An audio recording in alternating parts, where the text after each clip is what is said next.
Hey Pirates, happy holidays. Welcome back to another great episode of Pirate TV. I'm Annie. And I'm our big bro Jack, and today we have an exciting episode in store for y'all. Our first show back from break. From holiday cheer to languages far and near, it's all right here. Right now on Pirate TV.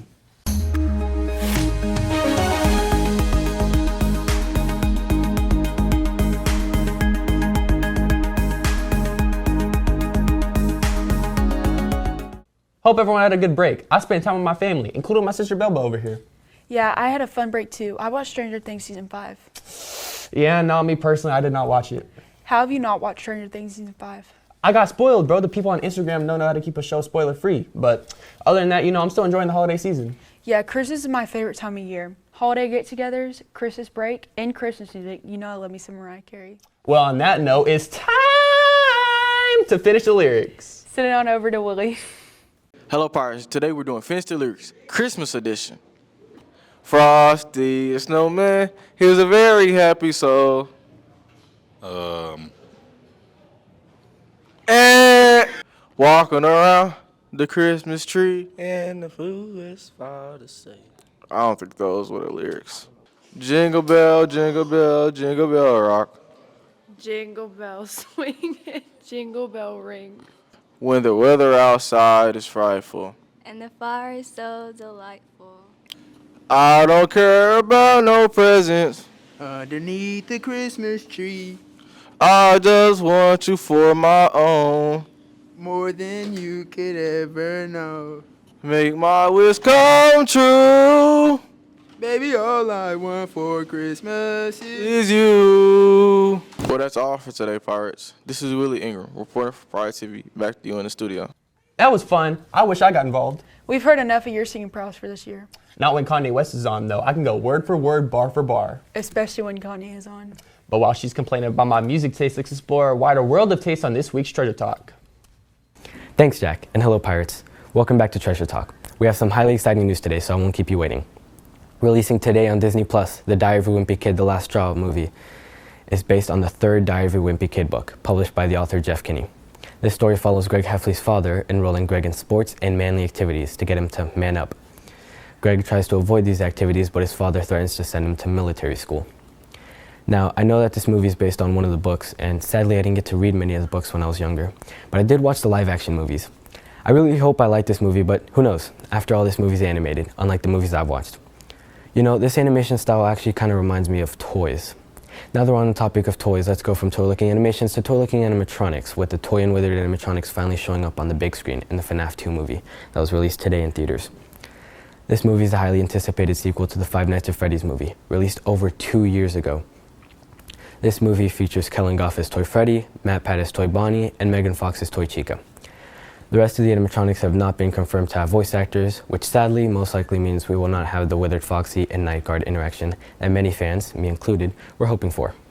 Now turning back over to good news, this film promises to offer much more horror than the first movie, which is really good seeing as how fans were really upset that the first movie didn't live up to the horror of the franchise, saying it was too kid-friendly and strayed from the plot of the original game.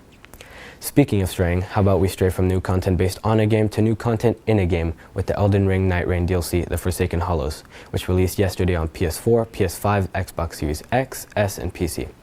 This DLC adds new characters, bosses, maps, enemies, weapons, and equipment to the base game. Now that I think about it, that's quite a lot of platforms it's releasing on. It's like 5 platforms. That actually kind of reminds me. After 5 delays, Roddy Ricch's album, The Navy album, is finally releasing today. From its first intended release date back in December 6, 2024, this album is finally releasing after just under a year of keeping fans waiting. Some of the songs in this album include Better Before You, Survivor's Remorse, and Lonely Road, featuring Terrence Martin. Now, that's all the news I have for you today, Pirates. Back to y'all at the desk. I'm so excited for Five Nights at Freddy's 2 tonight, especially Matthew Lillard. I gotta agree. The first show was pretty good, and I cannot lie when I say the second one looks pretty peak.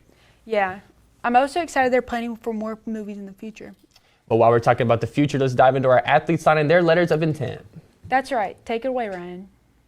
Wednesday was College Signing Day, a celebration of hard work, dedication, and dreams coming true. Today, we honor 3 exceptional athletes as they take a significant step into their journeys and higher education. First up is Rowan Somer, our volleyball star, who will be signing with LeTourneau University. This moment reflects her years of dedication and determination. My name is Rowan Summer, and I am signing to LeTourneau University in Longview, Texas to play volleyball.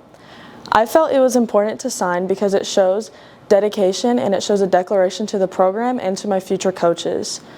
I'm very excited to start this next chapter of my life because I've worked very hard to get here, and I believe it's just such a big representation of all the work I've put in and all the time and effort that has gone into my sport.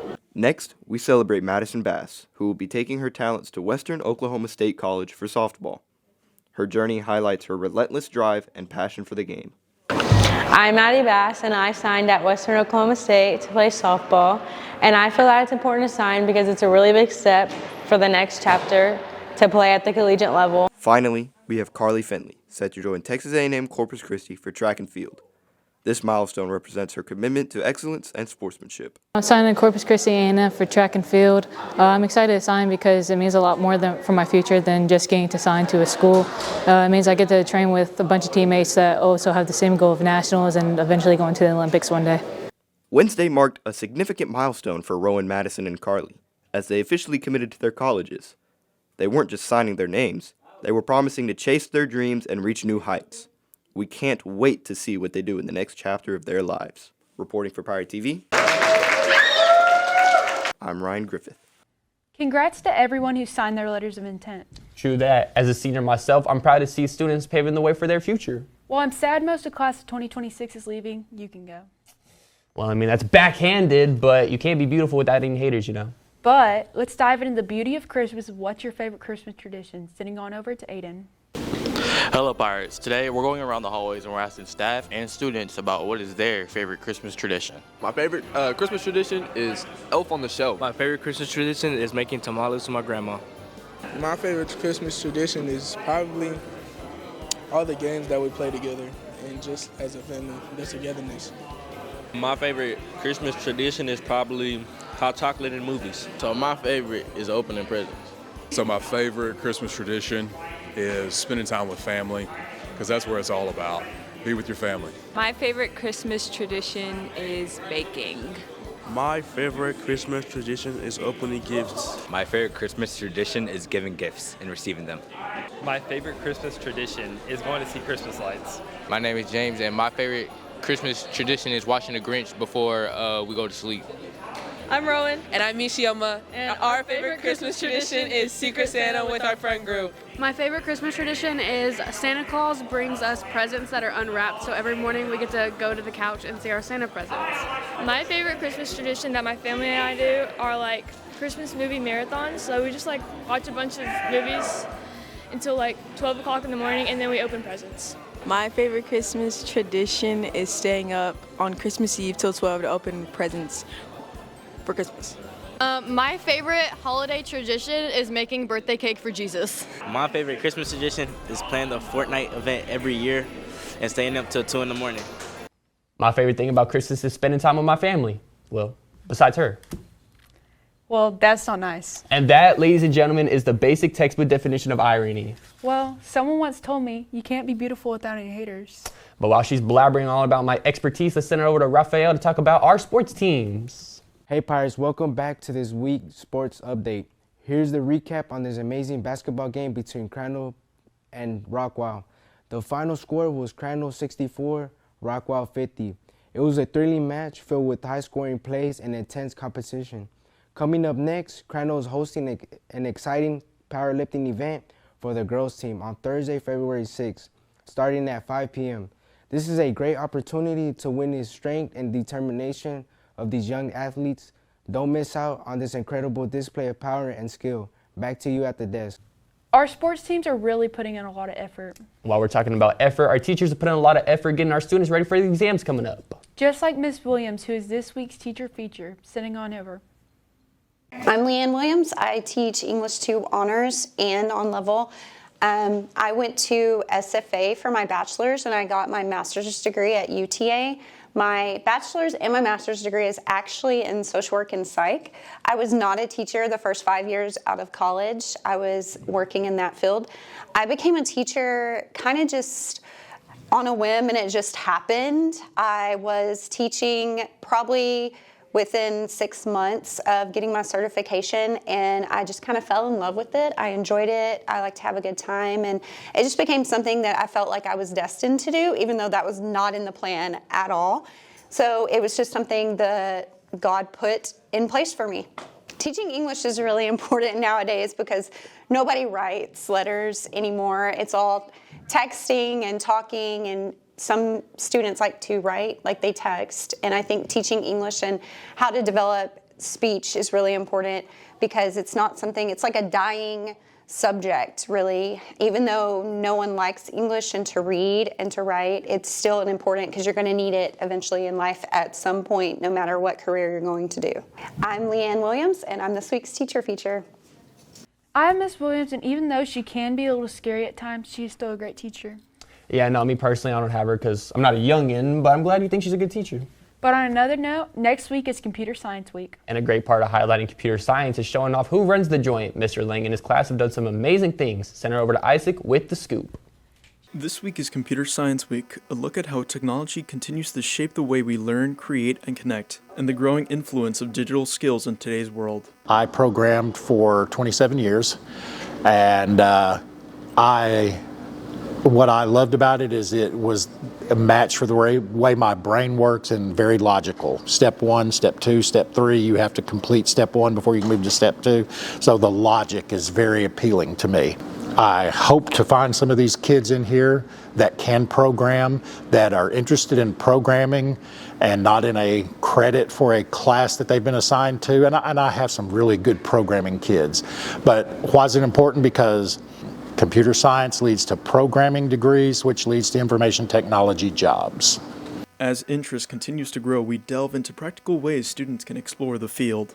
What I tried to do early on in this class is I want kids to understand what kind of jobs are out there. So go to Indeed or other job sites and look up jobs that require computer science. Look at those pay schedules that are out there, because to me, the pay should attract you. The pay should say, wow, I want to do well in this class. Then the other things I would look at is look at some of the successful people that are programmers or started as programmers. Other than that, I would also recommend just Googling careers in IT and things I can do in IT. There are code camps. I don't know how good those are for kids this age. I think they're more for kids that are 6th, 7th, and 8th graders, but there might be some for older kids as well. Computer science reminds us that innovation begins with curiosity, and that the first step into technology can lead into making a difference. Reporting for Pirate TV, this is Isaac. Shout out to Mr. Lang and his kids for the cool work they do. Facts. I always wanted to learn coding. I mean, it's a different language after all. But speaking of languages, let's send it over to Jamal for the news on Foreign Language Month. December is Learn a Foreign Language Month, a time to celebrate the languages that connect people all around the world. Here at Crandall, students have the opportunity to learn Spanish, the second most spoken language in the world, and a big part of daily life right here in Texas. I think it's important for all students to learn Spanish for, in all honesty, the money is one of the biggest factors that will motivate most everybody. 2, you have a lot of people that end up wanting to be entrepreneurs, open up their own places, their own practices, and if that were to happen, then they don't have to sit there and pay anyone else to do it for them, right? Secondly, you can communicate with people from different parts of the world. You know, the U.S. is one of the few countries that is just a monolingual culture, versus other countries, the minimum's 3. You go to Europe, almost everybody over there knows about 3 languages on a minimum. You know, so I think it's important to know different languages to be able to broaden your horizon and communicate with different people and understand them a little bit better. This month and every month, learning a new foreign language is a step towards understanding more of the world and the people in it. Reporting for Pirate TV, I'm Jamal White. And with that, we have hit the conclusion of this show. But before we leave, here's a few announcements. Exams are coming up. Here's the exam schedule. Exams are the 16th, the 17th, and the 18th. Students, you have an out-of-dress code opportunity for exams coming up. Remember, you must have an 80 above in all classes, no more than 4 total absences, no more than 2 tardies per class period. In addition, you cannot have 2 days of ISS, 1 day of OSS, or any DAEP placements. If you are interested in trying out for baseball, you must attend the mandatory tryout meeting on Thursday, December 11th at 3:15 p.m. in room 259. Attendance is required to try out for this team. If you have any questions / can't attend, see Coach Wallace in room 259. Well, that's it for this week's show. Sad for it to end, but while she's rather loud, I'm glad I can do this with my sister. Yeah, but for now, I'm Annie. And I'm Jack. Have a great December 6 and 7 weekend, and you've been watching Pirate TV.